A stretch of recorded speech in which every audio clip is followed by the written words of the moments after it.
Merci Gérard pour ces propos introductifs. À mon tour de m'exprimer devant vous sur un sujet qui me tient particulièrement à cœur.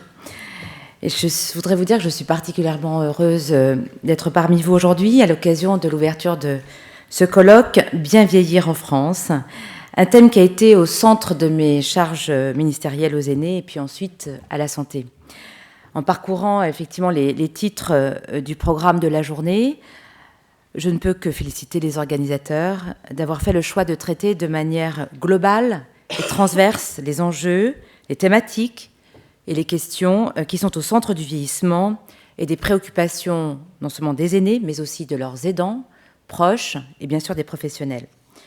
Je voudrais les féliciter aussi parce que c'était un pari de réussir à dérouler en une seule journée un tel programme à la fois riche et dense. Mais je ne doute pas que ce défi sera évidemment relevé grâce à la qualité des intervenants.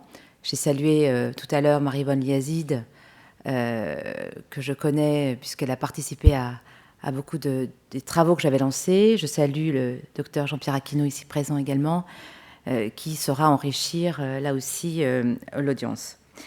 Je voudrais aussi dire que vous releverez le défi parce que vous avez une qualité d'intervenants ici et de participants qui sauront nourrir le débat.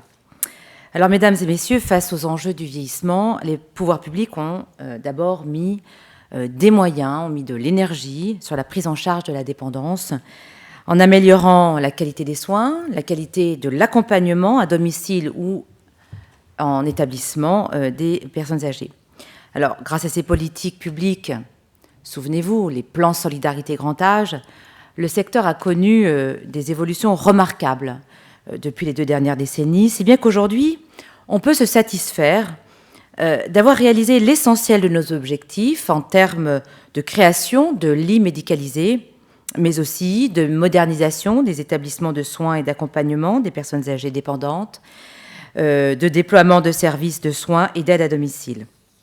Bien sûr, il reste beaucoup à faire dans certains domaines et dans l'accès à ces services, dans tous les territoires, mais reconnaissons tout de même que le secteur médico-social n'a plus rien à voir avec ce qu'il était il y a encore 2 décennies. Alors, je dis cela parce que nous sommes dans une période de doute sur nos capacités à évoluer, sur nos atouts, sur notre place parmi les nations.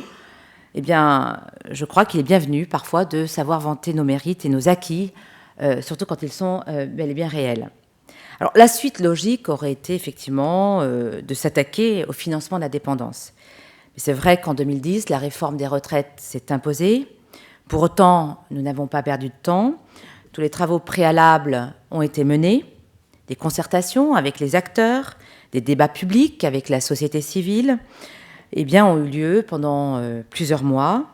Des orientations se sont dégagées, un projet de réforme esquissé, mais hélas, cette dynamique qui a suscité tant d'espoir, d'intérêt et d'adhésion des acteurs et des publics, n'a pas pu aboutir en raison des craintes tangibles d'aggraver les déficits et l'endettement public dans une conjoncture économique et financière, que ce soit en France ou en Europe ou dans le monde, particulièrement difficile. C'est tout notre système social et économique qui est concerné au premier chef par les enjeux du vieillissement, car comment assurer le financement des retraites, des dépenses de santé, de la prise en charge de la dépendance, sans alourdir la charge sur les actifs, sur les entreprises, et sans se lancer dans un endettement hasardeux, comme nous le vivons depuis la crise financière de 2008. Alors, c'est vrai qu'à l'époque, en 2010, Nicolas Sarkozy s'était mobilisé pour essayer de garantir la pérennité de notre système social sans compromettre notre compétitivité et l'avenir des jeunes générations. Alors, aujourd'hui, où en est-on ?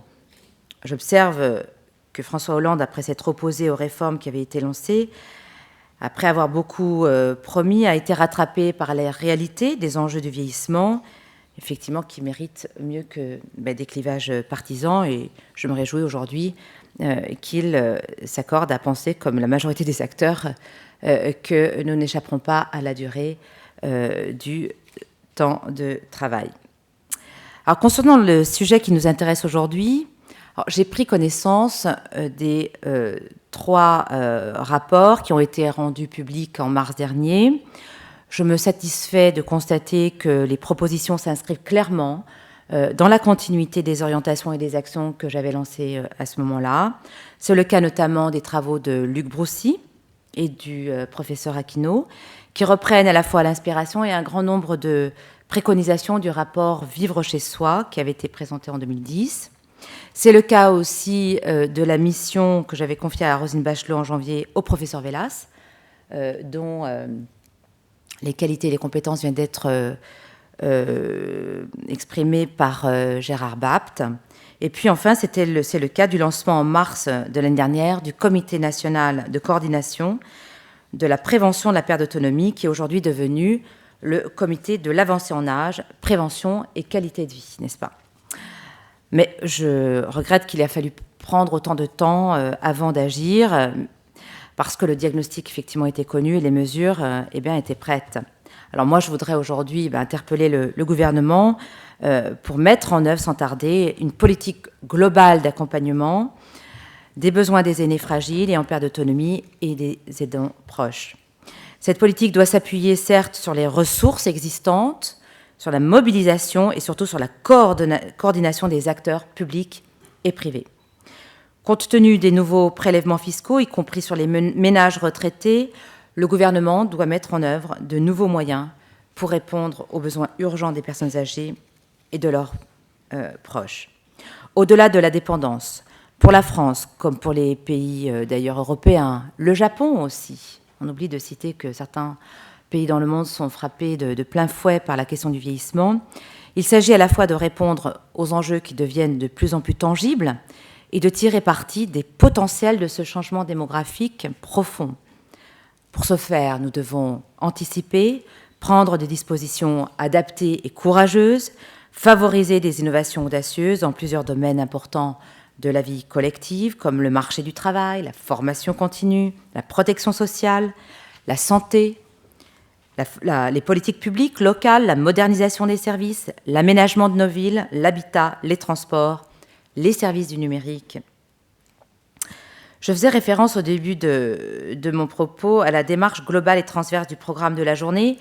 Permettez-moi d'abord de dire avec force que le vieillissement n'est pas forcément la dépendance, y compris au grand âge. Ne vieillissons-nous pas de mieux en mieux?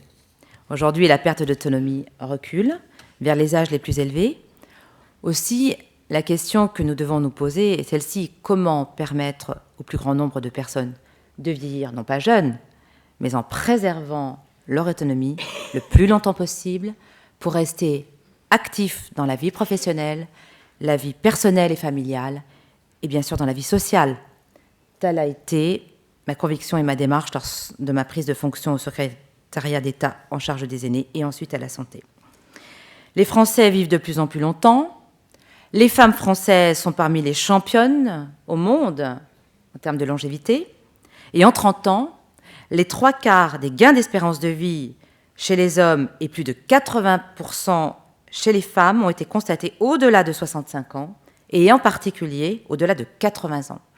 Si bien qu'aujourd'hui, un homme âgé de 60 ans peut espérer vivre encore 22 ans et demi supplémentaires et 27 ans et demi pour les femmes. C'est là sans doute l'impact de la révolution cardiovasculaire, des progrès réalisés dans le traitement des pathologies chroniques, comme les tumeurs, les pathologies respiratoires et digestives. Mais ces progrès auraient-ils pu prendre leurs effets sans l'accès aux soins, la protection sociale, l'amélioration des conditions de vie des personnes âgées, la prévention des risques et sans l'attention la plus grande portée à leur égard par notre société? De nos jours, les aînés sont un groupe social en croissance continue. De ce fait, ils comptent beaucoup car ils participent au développement de notre économie grâce au maintien, à la création de services, d'emplois, le plus souvent non délocalisables, et au dynamisme de nos territoires. De la même manière, il n'est plus besoin de démontrer leur rôle pivot dans le jeu des solidarités familiales et dans l'animation de la vie associative et civique. Alors, il est temps de changer de regard que collectivement nous portons sur le vieillissement et de reconnaître que les aînés peuvent être une force et une chance pour notre pays, comme pour le reste des pays européens. La responsabilité des pouvoirs publics, mais aussi de tous les acteurs de la société civile, est de permettre au plus grand nombre de personnes de bénéficier d'une avancée en âge harmonieuse.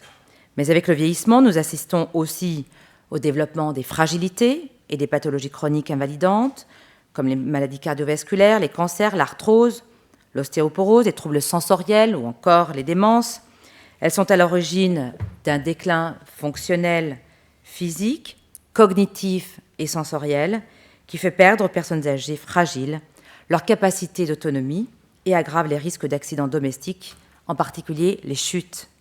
Dès lors, l'enjeu primordial est bien de préserver l'autonomie des personnes âgées grâce à la promotion de l'espérance de vie sans incapacité.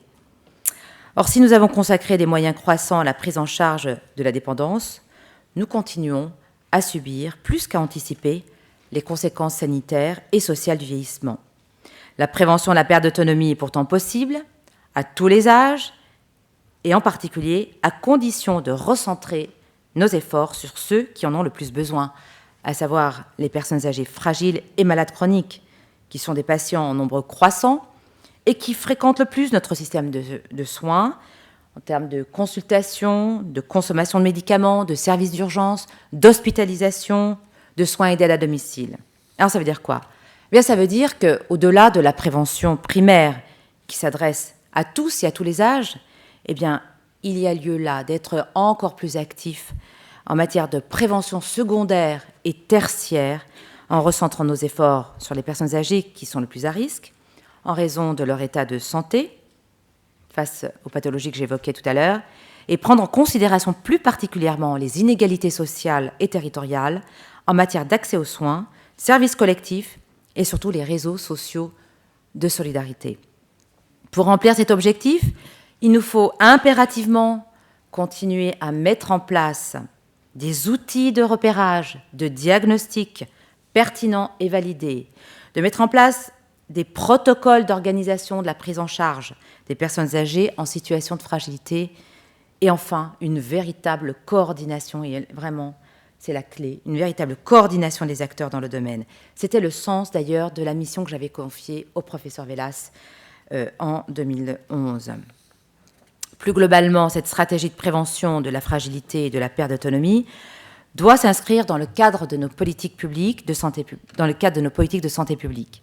C'est le cas des plans cancer, des plans maladies chroniques, du plan AVC, du plan Alzheimer ou encore du plan nutrition santé. Mais il ne faut pas oublier qu'elle est aussi au cœur des programmes de e-santé, comme la télémédecine, le dossier médical personnel ou encore l'hôpital numérique. Ces outils, ces services numériques contribuent positivement à la prévention des risques, à l'accès aux soins et aux services d'aide sur tout le territoire national, au maintien de l'autonomie à domicile et enfin au bien-être des personnes âgées, malades, chroniques, fragiles ou en perte d'autonomie. C'était tout l'objectif également des appels à projets lancés dans le cadre des investissements d'avenir. Ces services numériques améliorent également la coordination des interventions des professionnels de soins et d'aide dans les établissements ainsi qu'à domicile, soulagent les aidants familiaux. Ils permettent enfin de réduire les hospitalisations évitables et bien sûr la perte d'autonomie induite par les soins. Il va sans dire que la prévention de la fragilité et la perte d'autonomie touche bien d'autres domaines, bien sûr comme l'adaptation de l'urbanisme, de l'habitat, des réseaux de transport, de déplacement, l'accès aux services de proximité, le déploiement du numérique à l'échelle des territoires, le lien social. Cette prévention des risques et ces services, anciens et nouveaux, du bien vieillir, mobilisent sur le terrain une diversité d'acteurs publics et privés, collectivités locales, caisses de retraite, complémentaires santé, institutions de prévoyance, services d'aide à domicile, associations de solidarité, bailleurs sociaux, industriels, services. En tout cas, favoriser le bien vieillir passe par une politique globale dont la transversalité doit correspondre à la diversité de domaines et des acteurs concernés. Dans un contexte de promotion du vieillissement actif en Europe, que ce soit dans le marché du travail, la vie post-professionnelle, la vie quotidienne ou la participation sociale, une plus grande attention est de mise pour promouvoir la bonne santé et le bien-être. Cette stratégie préventive devra démarrer dès 45-50 ans en profitant des années passées au travail. Ainsi, l'entreprise pourrait être un acteur fort de prévention dans le domaine de réduction des addictions, du stress, des incapacités liées à l'exercice d'un métier ou à l'exposition de mauvaises conditions de travail. L'enjeu est à la fois de favoriser la bonne santé des actifs et ainsi leur employabilité et d'optimiser les ressources de la protection sociale.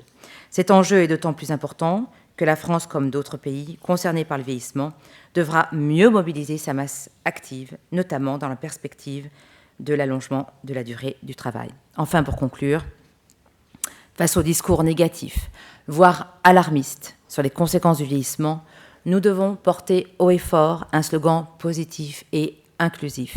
Les seniors sont une force et une chance pour notre société, oui, mais à condition de relier tous les âges de la vie, selon 3 axes majeurs: améliorer le taux d'activité des jeunes, des seniors, réformer notre système de retraite, le rendre plus souple, favoriser un système transparent, un système plus équitable entre les catégories sociales et les générations, et nous sommes au cœur de cette actualité, et rééquilibrer les transferts en faveur des jeunes actifs et de l'investissement de long terme pour financer la création de richesses, d'entreprises et d'emplois de qualité.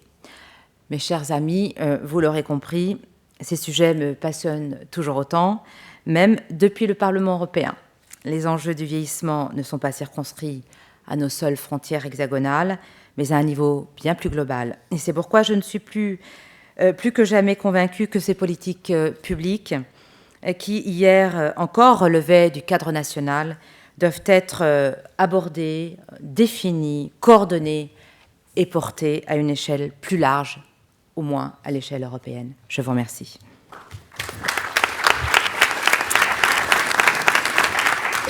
Alors, comme je dois rejoindre les collègues de la table ronde, voilà.